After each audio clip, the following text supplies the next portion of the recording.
Hi everyone and welcome back to LL Sports TV. Hope you're all doing well. This weekend, the IBF light welterweight champion of the world, Hitchins of Brooklyn, New York, makes the first defense of his IBF title that he won from Australia's Liam Parrow. He'll be taking on another Australian, George Kambosos. Hitchins, 27 years old, comes into this fight with a professional record of 18 wins in 18 fights. 7 of those wins have been by KO. No losses, no draws, obviously. George Kambosos, he's 31 years old, considerably older, 24 fights, 21 wins, 10 by KO. The fight will take place at the theatre of Madison Square Garden, not the arena, but the theatre. But I've got to say, does anyone care about this fight in reality? I mean, George Kambosos, the challenger in this fight, he's way, way, way past his best. This is not the George Kambosos that come to the UK and put up a very good performance in beating Lee Selby. This is not the George Kambosos that in 2021 upset Teofimo Lopez in an excellent fight, dropped Teofimo Lopez, fought really well, and got the decision over Lopez and became the unified lightweight champion of the world. This is a George Kambosos that has lost 3 of his last 5 fights.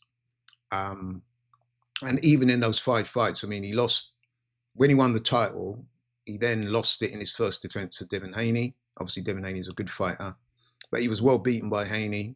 He had the rematch, well beaten again. And since then, you know, he's not looked good at all, has to be said. In those 5 fights, he was stopped by Vasyl Lomachenko. Another one of those 5 fights was against Maxi Hughes of the UK, Maxi Hughes from Leeds. I saw that fight. Maxi Hughes was clearly robbed in that fight. Maxi Hughes should have got that decision all day long. And in Kambosos' last fight, he fought it's a bit of a tune-up for the Hitchins fight. He fought a young guy from Australia, up-and-coming guy. I think his name was called Jake Wiley. He took the fight at short notice and yet managed to give George Kambosos life and death.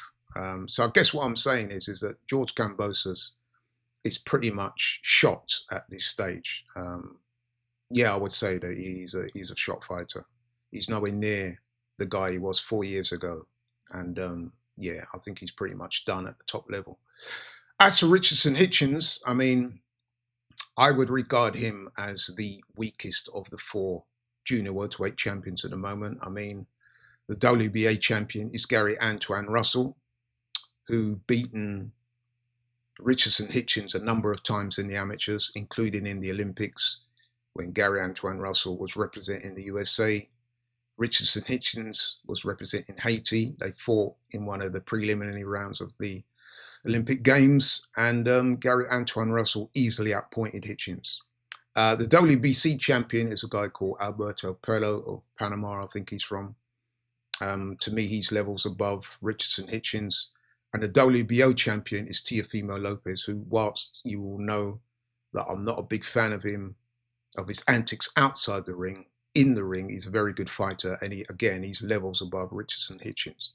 So yeah, Hitchins for me is not one of the top guys in that division, even though he holds a belt. What I would say, he's tall, he's rangy, he's athletic, he has decent skills, but he's also very limited within that skill set.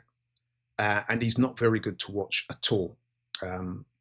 And he's also a grade A knobhead. You know what I mean? He's just, to me, he's a very dislikable person, man. A very hard person to root for. In the UK, we call people like Hitchins a beg. What we mean by that is that somebody that's constantly begging for attention, begging for recognition, begging for acceptance, begging for validation, begging for clout. Someone that's always doing too much. A bit like that when you're at school, the kid at the back of the class, always disrupting the class, always getting up to stupid, goofy stuff, begging for attention. That's Hitchins. Basically a very insecure individual. And it's interesting because Hitchins first came on my radar a few years back. I mean, I've seen him in a boxing ring and not been that impressed by him. But I'd seen him, there was a video that was doing the rounds on social media. And the video was of I think it was Tank Davis, Adrian Broner, and Hitchins. They were at a boxing event. and the three of them were there dancing, like, and I'm like, bro, some real zesty dancing was going on. Like in Jamaica, we said they might wind up on one another, and I just thought, bro, this proper corny. And Richardson Hitchins in that video, he was probably the corniest one of the whole three. So, and that's, I saw that and I thought, nah, man. And ever since then, like, you know, every time I've seen this guy, I've never once heard this guy in a sensible, reasoned conversation in any of his interviews. I've never seen any interaction where he looks good or comes out of his well. Everything that comes out of his mouth is loud, it's performative. It's laced with swear words. It's laced with the B word, with N words. All that totally asinine BS, you know what I mean? He has no charisma. He has no swag. He has no personality. I got to be honest, man, the guy's a complete arsehole. And as for the fight, like I said, this isn't the George Kambosos that fought Teofimo Lopez and handed Teofimo Lopez his first loss. This George Kambosos, the 2025 version of George Kambosos, is one that's way, way, way past his best.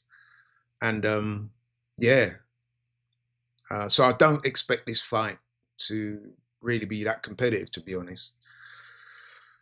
George Kambosos done nothing to earn a title shot, and I would say he's a shot fighter. And the thing about this fight as well that makes me laugh is that having said all of that about George Kambosos, Richardson Hitchins had spent the last 4, 5, 6 months absolutely slating George Kambosos in public, calling him a bum, calling him every profanity under the sun.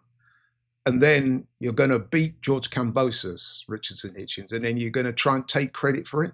I mean, like, you've been spending the last 6 months telling everybody how washed up he is, but yet you chose him for your first title defense. I mean, it's crazy, man. Crazy. So like I said, it's not a fight that anyone's going to get excited about. Hitchins is clearly not that guy. I mean, previously, he shamelessly ducked Subriel Matias, who was a champion. He waited for Matias to get beaten by Liam Parrow. He then fought Liam Parrow, and even when he fought Liam Parrow, he was losing the first half of that fight. Parrow inexplicably ran out of ideas and got beaten on points. But yeah, it wasn't a very good performance. Definitely wasn't a very good fight. He edged the Parrow fight. Previous to that, he fought Gustavo Lemus of Argentina. The same Gustavo Lemus, by the way, who Keyshawn Davis blew away in a couple of rounds. I thought Gustavo Lemus beat Richardson Hitchins in their fight. I thought he won that fight clearly. He just didn't get the decision. So to be absolutely right, Richardson Hitchins is a decent fighter. I'm not saying he's a bad fighter. He's a decent fighter. Tall, upright, good jab, good amateur pedigree, but he's not that good, right? He's nowhere near as good as he likes to make out.